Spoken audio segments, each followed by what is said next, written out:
Sebelum kita masuk ke videonya, ayo subscribe dan nyalakan lonceng notifikasinya. Dan nggak mau tanya, kalau saya kerja di swasta dan ingin mengikuti seleksi P3K, apakah saya bisa ikut daftar P3K JF Teknis? Karena saya baca pada Permen RB nomor 970 tahun 2022. Oke, baik. Bagi pelamar yang dulunya bekerja, memiliki pengalaman kerja di sektor swasta, dimungkinkan saja untuk bisa melamar pada seleksi P3K ini, namun yang perlu diperhatikan adalah relevansi jabatan yang dilamar dengan pengalaman yang dimiliki. Jadi, harap diperhatikan kembali masing-masing dari jabatan fungsional yang akan dilamar. Jika sesuai, jika relevan, itu silakan saja melamar dengan membuktikan pengalaman kerja yang dimiliki sesuai dengan dari Kemen 970 tadi. Di sana dicantumkan bahwasanya bagi pelamar yang berasal dari perusahaan swasta ataupun lembaga non pemerintah ataupun yayasan, itu silakan saja mendaftar, namun tetap dibuktikan dengan surat keterangan yang ditandatangani oleh direktur ataupun kepala divisi yang menangani terkait pengelolaan SDM atau kepegawaian. Demikian ya, Mas. Oke, baik. Terima kasih Mas Cindy sudah menjawab pertanyaan-pertanyaan nih yang sudah masuk, baik itu dari kolom chat di Zoom dan juga kolom chat pada kanal YouTube channel Kementerian Kedaruratan Aparatur Negara dan Reformasi Birokrasi. Mungkin dicukupkan, Mbak. Terima kasih banyak sudah membersamai kita pada hari ini dalam kegiatan Tanya Bincang-Bincang Sambil Bertanya Kebijakan RB pada hari Selasa 10 Januari tahun 2023. Sudah ada yang masuk, Mbak, pertanyaan dari YouTube. Saya bacakan ya. Ya, silakan. Dari Mas Bima Sakti Nugraha. Saya mau tanya, saya mantan PPT dari instansi Dukcapil, mau melamar di P3K Kementerian Agama. Namun riwayat pengalaman kerja saya yaitu tugas-tugas kerjaannya adalah sebagai asisten pengadministrasi. Sama dan relevan dengan jabatan yang saya lamar di Kementerian Agama, yakni jabatan ahli pertama perencana. Apakah boleh berbeda instansi seperti itu? Mohon dijawab ya Pak, terima kasih. Terkait pertanyaannya, di sini kalau kita balik lagi ke Kemen RB nomor 970 tahun 2022, di sana memang ada persyaratan tambahan, persyaratan wajib bagi pelamar P3K, di mana itu memiliki pengalaman kerja yang relevan dengan jabatan yang dilamar. Jadi yang kita lihat adalah relevansi dari pengalamannya, jadi bukan dari instansinya. Mungkin demikian.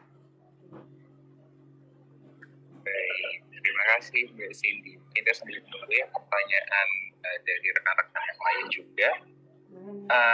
Sambil menunggu, ini juga aku ada pertanyaan nih Mbak, terkait dengan P3K juga. Kira-kira ada nggak sih Mbak untuk syarat dan ketentuan khusus gitu ya, baik itu yang bersifat umum maupun khusus gitu untuk mendaftar atau pelamar P3K ini?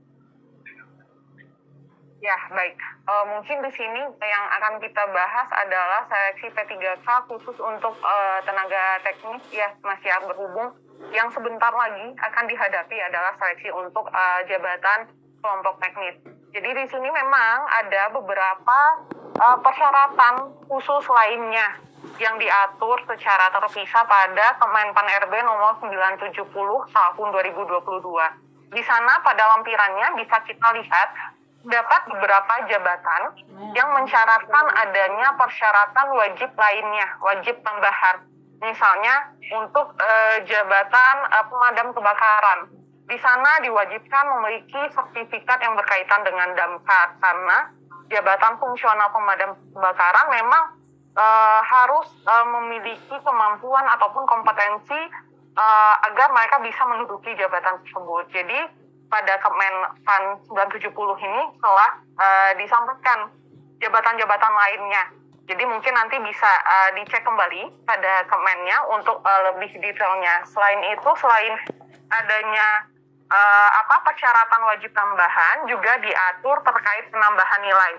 Jadi penambahan nilainya bisa saja misalnya seseorang yang melamar pada jabatan fungsional yang telah instansi pembinanya telah menetapkan adanya sertifikat yang bisa menunjang kompetensinya. Jadi dari sertifikat tersebut diberikan penambahan nilai. Mungkin hal ini akan merupakan perlakuan yang ini ya cukup berbeda dengan PNS, karena untuk menduduki P3K ini memang kita mencari peserta yang telah memiliki pengalaman di bidangnya dan juga agar bisa profesional langsung bisa menduduki jabatan yang dilamar. Jadi memang ada beberapa perlakuan khusus untuk pendaftaran P3K ini. Mungkin sekian. Baik, terima kasih Mbak Sini untuk jawaban dari pertanyaannya. Oke Mbak, nih ada masuk lagi nih pertanyaan di meeting chat ya. Dari Bapak Hendri Septian, RSJMM. Izin mau bertanya, yang dimaksud bekerja minimal 2 tahun di bidang tertentu, apakah dapat nilai tambahan berapa persen? Harus dibuktikan dengan apa? Terima kasih. Silahkan Mbak. Ya, baik. Untuk persyaratan pengalaman kerja ini merupakan persyaratan wajib, jadi bukan merupakan salah satu indikator untuk penambahan nilai. Jadi semua pelamar harus memiliki pengalaman kerja ini.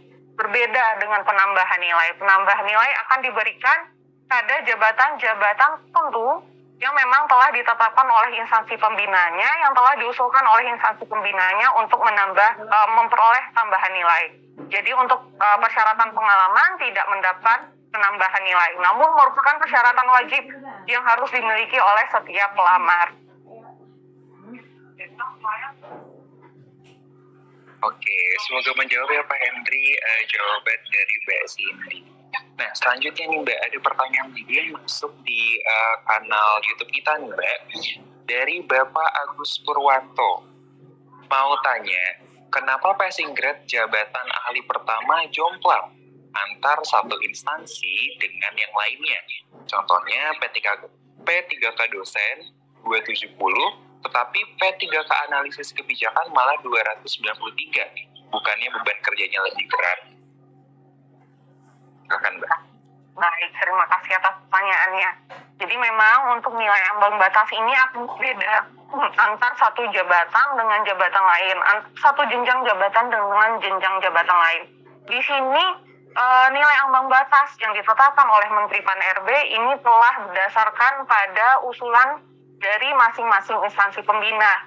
Dan juga instansi pembina ini merupakan penyusun soalnya. Jadi nilai ambang batas ini tentunya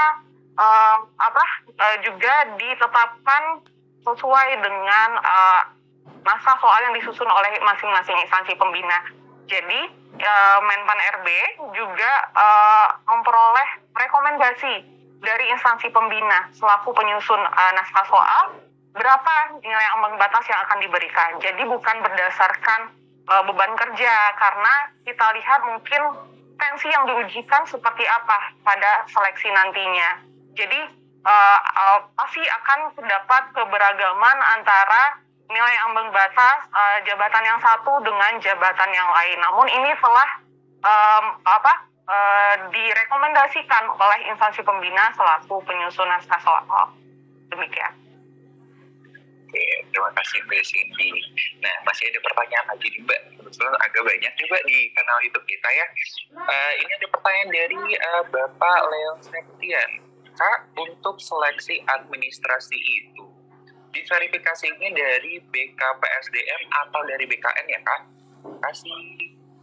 Baik, terima kasih pertanyaannya. Untuk seleksi administrasi ini merupakan salah satu tugas dari instansi baik itu pusat maupun daerah selaku panitia seleksi instansi. Jadi yang akan melakukan verifikasi adalah instansi masing-masing, namun nanti tetap pada akhir juga akan diverifikasi juga oleh BKN nantinya pada saat penetapan nomor induk. Jadi untuk tahap mungkin seleksi administrasi yang awal ini yang langsung menghandle adalah dari panitia seleksi masing-masing instansi. Oke, Oke, berarti dari instansi masing-masing dulu ya Mbak, baru nanti langsung dilanjutkan kepada BKN, seperti itu. Oke, masih ada pertanyaan lagi nih Mbak, dari TU BPFKS. Assalamualaikum, izin bertanya, honorer terakhir itu di bulan November 2023. Bila tidak lolos seleksi P3K tahun ini, bagaimana nasib para honorer? Apakah semua honorer itu keluar atau tidak? Silahkan Mbak. Oke, baik. Mungkin ini sedikit melenceng ya dari topik pembahasan kita pada siang hari ini. Mungkin ya sedikit menyampaikan bahwasannya terkait tenaga honorer ini sebenarnya sudah diatur dari jauh-jauh hari dari tahun 2018 lalu pada PP 49. Jadi di sini memang diberikan waktu 5 tahun bagi honorer yang telah bekerja di instansi pemerintah untuk nantinya ditata kembali, karena sekarang yang kita kenal di instansi pemerintah itu hanya ada 2, yaitu PNS dan juga P3K, hanya boleh ASN. Jadi ini merupakan tugas dari instansinya masing-masing untuk menata kembali ke non ASN yang ada. Jadi untuk mereka yang telah mengikuti seleksi pada tahun ini merupakan salah satu kesempatan yang sangat besar sekali ya, apalagi untuk persyaratan juga telah kita tetapkan, yaitu untuk yang telah memiliki pengalaman kerja. Artinya ini sudah menunjang salah satu kesempatan juga bagi honorer untuk bisa ikut seleksi.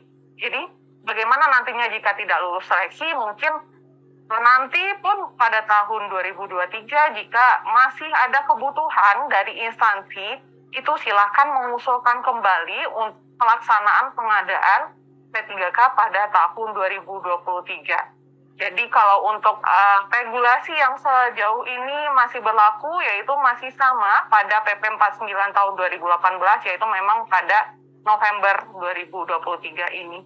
Mungkin demikian, nanti kita lihat juga mungkin kalau memang ada kebijakan selanjutnya, nanti kita sama-sama menunggu juga.